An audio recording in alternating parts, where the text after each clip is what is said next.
सिद्धक्रिया बाबाजी नमः।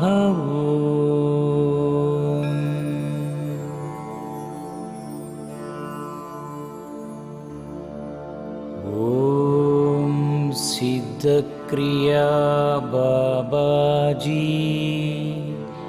नमः।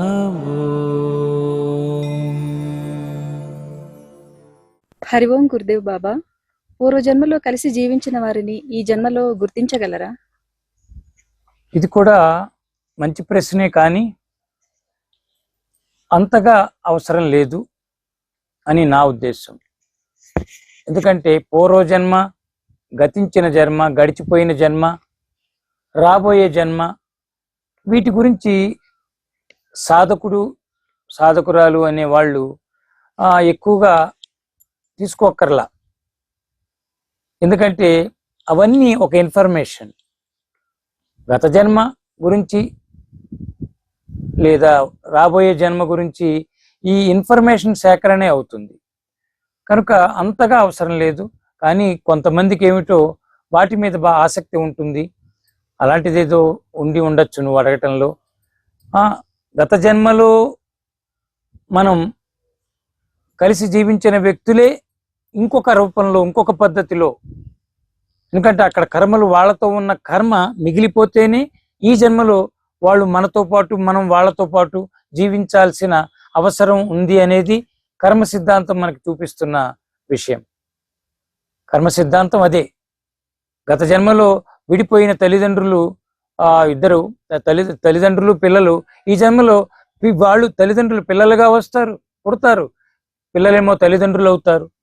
అలా పంచుకోవటం, అక్కడ ఏం మిగిలిందో ఆ బాధ్యత అనండి, ఆ మోహం, ఇవన్నీ పంచుకోవటం అనేది జరుగుతూ ఉంటుంది.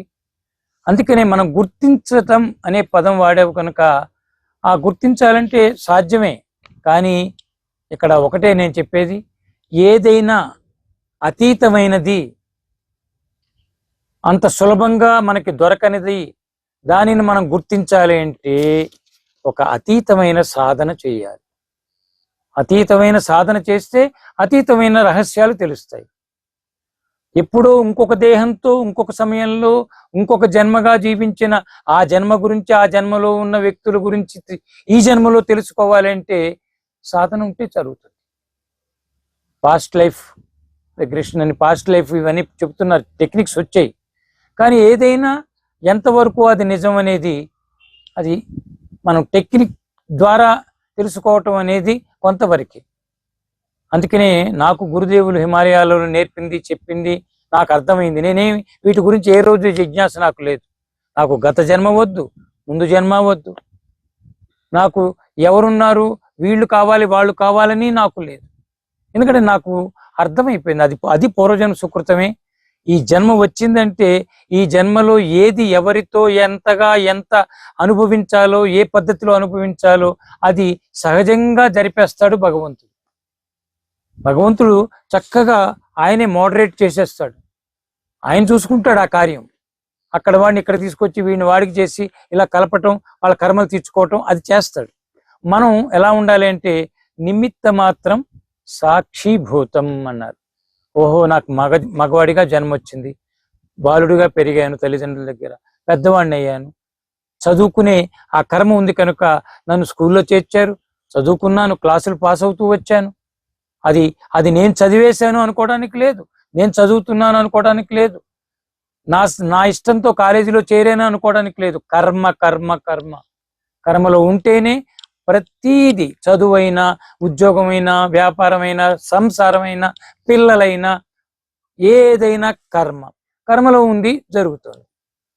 అక్కడ నేనైపోయాను, నేను చదివేస్తున్నాను అనే భావం లేకుండా అహంకారం ప్రమాదం, కానీ అహంభావం మంచిదే. నేను చదవాలి, ఇది ఖచ్చితంగా నేను పాస్ అవ్వాలి, పాస్ అవుతాను. మనం ప్రయాణం మొదలు పెట్టాం, నేను చక్కగా ప్రయాణం చేసి నేను ఏదో ఒకటి సేకరించుకోవాలి, దాన్ని నేను నాకు ఒక అనుభూతిగా, జ్ఞానంగా మార్చుకోవాలి, కాబట్టి నేను అలర్ట్గా ఉండాలి అని అనుకోవటంలో ప్రమాదం లేదు.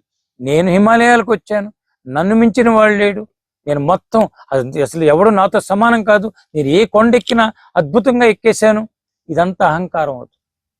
కాబట్టి ఇక్కడ మనం పూర్వజన్మలో ఉన్న వ్యక్తులంటే నీతో ఎవరు కలిశారో, ఎవరిని నువ్వు పెళ్లి చేసుకున్నావో, ఏ బిడ్డల రూపంలో ఎవరిని నీ ద్వారా కనబడ్డారో వీళ్ళందరూ పూర్వజన్మ వాళ్ళే. ఇంకా అది మళ్ళీ దానికి ఒక ఆధారం కోసం ప్రయత్నం అక్కర్లేదు. దానికోసం వెళితే వీళ్ళని నువ్వు న్యాయం చేయలేవు, వీళ్ళ నుంచి మనం పొందలేము. ఆ ఇన్ఫర్మేషన్ కోసం పరుగు పెడితే కనుక ఓహో నాకు ఈ స్నేహితుడు దొరికాడు, పూర్వజన్మలో వాళ్ళు ఏంటారు, ఏంటి నాయన అని వాళ్ళతో ఎలా గడపాలో అలా గడపటమే సహజంగా. మనం ఎప్పుడు చెప్పుకుంటాం, be natural, be divine, be open, be non attachable. అదే వైరాగ్యం. కనుక అందరూ నీతో ఎవరు కలిశారో, ఎంతవరకు బస్సు ఎక్కావు, ఆ పావుగంట ఓహో వీళ్ళు ఎక్కడో ఉంది, బాగున్నారండి, అది ఇది ఇది అది ఇది, ఓకే వాళ్ళు దిగిపోతారు, అయితే మనం ముందు దిగిపోతాం, ఓకే హ్యాపీ, దిగద్దండి బాగున్నారు నాతో పాటు మా ఇంటికి రండి అని ఎవడో పిలవడు, మనం ఎవరిని తీసుకెళ్ళం కూడా. కానీ కొన్ని సందర్భాల్లో ఎస్, ఇది కూడా అక్కడ చిన్న రహస్యం, కొన్ని సందర్భాల్లో కొన్ని కలయికలు మోహాన్ని పెంచుతాయి. అంటే ఈ మోహం, కామ క్రోధ లోభ మోహం అనేవి గుణాలు అవి పూర్వజన్మ సంబంధం కాదు. ఈ జన్మలో ఈ దేహంలో ఉన్న ఇంద్రియాలకు సంబంధించినవి, ప్రస్తుత జన్మకు సంబంధించినవి. అవి లేచినప్పుడు మోహం ఏర్పడిపోయి, అందుకని కొంతమంది ఒక మంచి అమ్మాయి అబ్బాయి అలాగా దూరం నుంచి చూడగానే ఒక ఆకర్షణ, మోహం పుడుతుంది, ఏదో అవుతుంది ఆ కలయిక. కానీ అది నిజమైన కర్మపరంగా పూర్వజన్మ కర్మ అయితే వాళ్ళు వెళ్ళిపోయిన తర్వాత మళ్ళీ కలుపుతుంది, మళ్ళీ పిలుస్తుంది, ఏదో జరుగుతుంది. మనం మోహపరంగా ఒక ఆకర్షణగా ఉంది అంటే కొంతవరకు యాక్సెప్ట్ చేయాలి. ఎందుకంటే కలయిక ఎప్పుడు మొదట్లో ఆకర్షణ ఉంటుంది. మంచి అయిన భగవంతుడైన అంతే, ఒక దేవుని చూడగానే, విగ్రహం చూడగానే అబ్బా అనిపిస్తుంది. అది కొంతవరకు ట్రూతే, కానీ అది మనల్ని బంధించకూడదు. బంధిస్తుందంటే మనం విచారించాలి అక్కడ, నా గుణాలు నన్ను బంధిస్తున్నాయా, లేకపోతే నాకు ఇది అక్కర్లేదు అయినా నేను కోరుకోవటం లేదు, అయినా కూడా అక్కడ ఆకర్షణ ఉందా? నేను కోరుకోవటం లేదు, ఆకర్షణ ఉందా? నాకు అప్పుడే వద్దు, నాకు ఏ వ్యక్తితో పని లేదు, కానీ ఆ అబ్బాయి ఎందుకు ఆకర్షిస్తున్నాడు అని ఒక పరిశీలన, గ్యాప్ స్పేస్లోకి వెళ్ళి పరిశీలించుకుంటే అక్కడ పూర్వజన్మదైతే అక్కడ కంటిన్యూ అవుతుంది ఫీలింగ్. పూర్వజన్మది కాకపోతే మోహంలోకి వెళ్ళిపోయి సినిమాలు చూసి అవి చూసి బంధాలను ఏర్పరచుకుని కొన్ని చేసుకుంటాం. ఇప్పుడు కారులో ప్రయాణం చేస్తున్నాం, అక్కడ బస్సులో 10 మందిలో ఒక వ్యక్తి దగ్గరకు వచ్చి మాట్లాడతాడు, ఆయన తింటున్న బిస్కెట్ మనకి ఆఫర్ చేస్తాడు. అందరూ ఇవ్వరు అలాగా, అందరూ మనకి కూడా అందరికి ఇవ్వబుద్ధి కాదు, అందరితో కలవబుద్ధి కాదు. అక్కడ కొంచెం మనం గ్రహించాలి, ఏదో ఇక్కడ ఒక శక్తి, అది జన్మాంతర శక్తి, లేకపోతే ఈ జన్మలో ఈ తాత్కాలికమైన చిన్న ఒక సాంగత్యం, ఒక స్నేహం, అదా.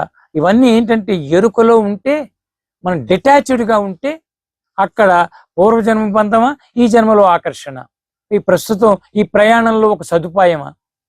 ఏదైనా భగవంతుడు నడిపిస్తున్నాడు, భగవంతుడు కలిపాడు, నా సొంతం కాదు, నేను నాలో ఉన్న ఆకర్షణ కాదు, భగవంతుడే అని ఆపాదిస్తే పూర్వజన్మదైతే బలంగా మళ్ళీ అది కలుపుతుంది. మనం వెళ్ళక్కర్ల వాళ్ళ ఇంటికి, వాళ్ళు మళ్ళీ వస్తారు, మనం తెలియకుండా వాళ్ళు ఊరు వెళ్తాం. ఇది పూర్వజన్మ బంధాలు ఏర్పడేవి. అది కూడా అందుకనే పెళ్లి విషయంలో కొంతమందికి 40 ఏళ్ళు వచ్చిన పెళ్లి కాదు. మరి వాళ్ళకి ఎందుకు అవ్వలేదంటే సమయం, సందర్భం. పూర్వజన్మ బంధాలు కూడా ఎప్పుడు పడితే అప్పుడు కలవు. ఏ సమయంలో కలవాలి, ఏ స్థితిలో కలవాలి, ఎలాంటి పాత్రదారులే కలవాలి అనేది ఆ జడ్జి ఉన్నాడే ఆయన. అందుకనే 40వ ఏట ఆ పెళ్లి యోగం ఎవరికో ఉంటుంది. అప్పుడు హఠాత్తుగా పక్క వీధిలోనే అబ్బాయి హఠాత్తుగా కలుస్తాడు. ఆ పెద్దవాళ్ళు ఎవరో కలిసి, ఏమయ్యా పెళ్లి అవ్వలేదు కదా, ఈ అమ్మాయిని చూడు అంటారు.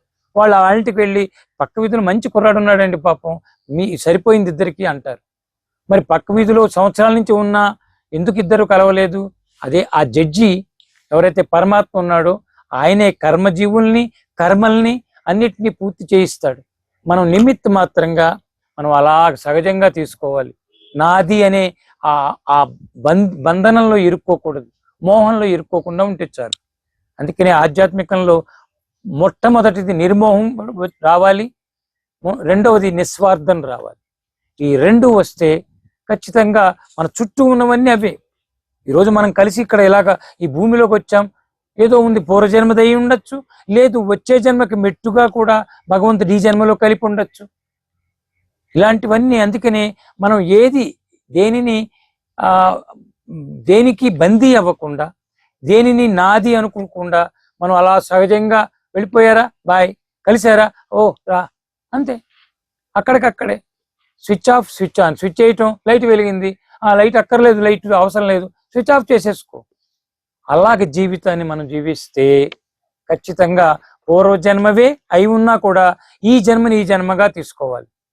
దీనికి పూర్వజన్మ రేపటి జన్మకి పెట్టకూడదు. ఈ రోజు ఈ క్షణాన్ని ఈ క్షణం ఇప్పుడు మనం కలిసాం, మాట్లాడుకుందాం, ఆత్మీయంగా మాట్లాడుకుందాం, స్నేహంగా మాట్లాడుకుందాం, ఎవరిని ఎవరు బాధించకుండా బంధించకుండా మాట్లాడుకుందాం. అది వర్తమానంలో జీవించే దివ్య జీవనం, ఆధ్యాత్మిక జీవితం. మళ్ళీ విడిపోతున్నాం, బాయ్, మళ్ళీ ఎప్పుడో కలుద్దామండి, భగవంతుడు కలుపుతాడు, అయిపోయింది. అక్కడ క్యారీ చేయొద్దు, nothing to carry, live here now అనేదే గురువుల మాట. కాబట్టి అంతా కర్మదే, పూర్వజన్మదే, కానీ అది దానికి సంబంధం పెట్టుకోవద్దు. ఈ క్షణం ఈ మూమెంట్లో మనతో ఉన్న వాళ్ళతోటి మనంగా జీవిద్దాం, వాళ్ళుగా జీవించే స్వేచ్ఛనిద్దాం. అక్కడ ఏ సత్యం ఉంటే ఆ సత్యాన్ని మనం యాక్సెప్ట్ చేస్తూ చక్కగా ఆనంద స్థితి, చిదానంద స్థితిలో మనం ఉందాం. హరి ఓం గురుదేవ్, హరి ఓం.